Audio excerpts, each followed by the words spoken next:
এখানে আপনি কাজ করতে পারবেন না তো? ফ্ল্যাগ মিটিং এখানে কাজ আমি করতে পারবেন না। কি বলেন আপনি? ফালতু কথা। আপনি এখানে কাজ করলে আমাকে বলতে হবে। এখানে আমাকে বলতে হবে যে এখানে কাজ করতেছি আমি। আমাদের ডকুমেন্ট লাগবে, সাজাপত্র বলতেছে লাগবে, এটা লাগবে। আপনি যান, আপনি যান। বিজেপিকে বলবেন না আপনার সীমান্ত এলাকার জমি মাপবেন, কাজ করবেন, আমাদের কিন্তু অবগত করতে হবে না। দাদা আমার কথা শুনেন, এখানে আপনি কাজ করতে পারবেন না তো? ফ্ল্যাগ মিটিং এখানে কাজ আমি করতে পারবেন না। কি বলেন আপনি? ফালতু কথা। আপনি এখানে কাজ করলে আমাকে বলতে হবে। এখানে আমাকে বলতে হবে যে এখানে কাজ করতেছি আমি। আপনি আমাদের সীমান্তে চলে আসবেন, এটা হবে না ভাই। আমার কথাটা কাছে আমি যদি এখানে কাজ করি আপনাকে অবশ্যই অবগত করবো আমি। আর আপনি এখানে কাজ করলে দেশগতের ভিতরে আপনি করেন, আমি কিছু বলবো না আপনাকে। কিন্তু দেশগতের ভিতরে আপনার কাজ করলে আমাকে জানতে হবে, আমাকে বলতে হবে। আমি অন্যায় বলছি ভাই, আপনি বলেন। যেহেতু আন্তর্জাতিক সীমা রেখা 1975 সালে ইন্দিরা মোদী চুক্তিতে বলা আছে এখানে সীমান্ত এলাকা বিএসএফ যদি কাজ করে বিজেপিকে অবগত করতে হবে, বিজেপি কাজ করে বিএসএফ অবগত করতে হবে। আপনি কাজে জমি মাপতেছেন, খুঁটি কাটতেছেন, আমি জানলাম না দেশগতের ভিতরে বিষ বাজা হবে না আপনার। এটা কি আন্তরিকতা? এটা কি ভালোবাসা? আপনি করেন কাজ, আমার কথা আপনি কাজ করেন, কিন্তু আমাকে তো বলতে হবে আপনার আমি এখানে জমি মাপতেছি, কি করতেছি। মিটিং কেন কথা? মিটিং করবো কেন? আপনি মিটিং করার আগে আপনি কাজটা করেন কেন? आपने बताया हम आगे बता दें। না আপনি মিটিং করার কথা বলতেছেন, তা মিটিং আগে করতেন যে আমি এখানে কাজ করবো। দাদা আপনি তো বাংলা জানেন না? যদি আপনারা কাজ করেন আমাদের আগে বলা দরকার ছিল যে আমরা এখানে একটা কাজ করতে যাচ্ছি। আপনি কাজ হুট করেছেন। এটা তো বিজেপি বিএসএফ দায়িত্ব।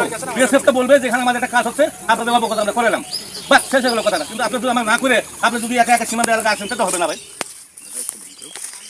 আমাদের ডকুমেন্ট লাগবে, সাজাপত্র বলতেছে লাগবে, এটা লাগবে। আপনি যান, আপনি যান।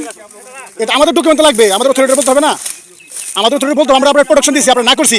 আপনি 150 গজের বাইরে যদি আপনি কাজ করেন আমি আপনাকে আপত্তি করবো না, কিন্তু আপনি 150 গজের ভিতরে যখন কাজ করতে আসবেন আপনাকে অবশ্যই অবগত করতে হবে যে আমি এই কাজ আমি করতেছি।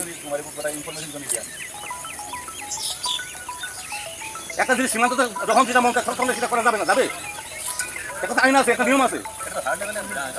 হায়ার লেভেল আমাদেরকে বলছে না, আমাদেরকে বলছে নাকি আমরা তো মাঠ পর্যায়ে কাজ করতেছি, আমাদেরকে তো বলতে হবে। আমাদের 17 সালে হোক আর 20 সালে হোক, আর যদি ওরা করবে কিন্তু আমাদেরকে অবগত করতে হবে। আপনি সীমান্ত এলাকায় আমার হায়ার ওঠার যত কিছু জানো, কিন্তু আমরা মাঠ পর্যায়ে কাজ করতেছি বিএসএফ বিজিবি, আমাদের তো বলা দরকার যে ভাই আমরা এই কাজটা আমি করতে চাচ্ছি। আমরা আমার হায়ার ওঠারিতে বলবো বিএসএফ কাজ করবে, কিন্তু আপনি না জানেন আসে খুঁটি কাটা শুরু করবেন, এটা হলো। হ্যালো ভিউয়ার্স, কেমন আছেন সবাই? আশা করি সবাই ভালো আছেন। আজকে যে বিষয়টি নিয়ে কথা বলবো সেটি হচ্ছে যে আপনারা কীভাবে আপনার ইউটিউব থেকে আপনারা ইউটিউব লাইভ করতে পারেন। মানে এখানে আপনার যে লাইভ করব, অনেকে আছে দেখা যাচ্ছে গেমিং যে চ্যানেলগুলো আছে গেম রিভিউ বা দেখা যাচ্ছে গেম লাইভ করছেন, এবং আরও অনেকে আছেন যারা দেখা যাচ্ছে ইউটিউবে সরাসরি ক্লাস নিতে চায়, দেখা যাচ্ছে গ্রাফিক ডিজাইন বা ওয়েব ডেভেলপিং এগুলো নিয়ে ক্লাস নিতে চাচ্ছে ইউটিউবে লাইভে। সো আশা করি কীভাবে আপনি ইউটিউবে লাইভ করবেন সেটি আপনাদের সাথে আমাদের এই ছোট্ট ভিডিওতে ভালোভাবে বুঝিয়ে দিতে পারবো। আর একটি কথা বলি, সেটা হচ্ছে লাইভ করে অনেক দ্রুত আপনার সাবস্ক্রাইবার গেইন করা যায়, কারণ আসলে সরাসরি আপনার যারা ভিজিটর আছে তাদের সাথে আপনি কানেক্ট থাকতে পারেন।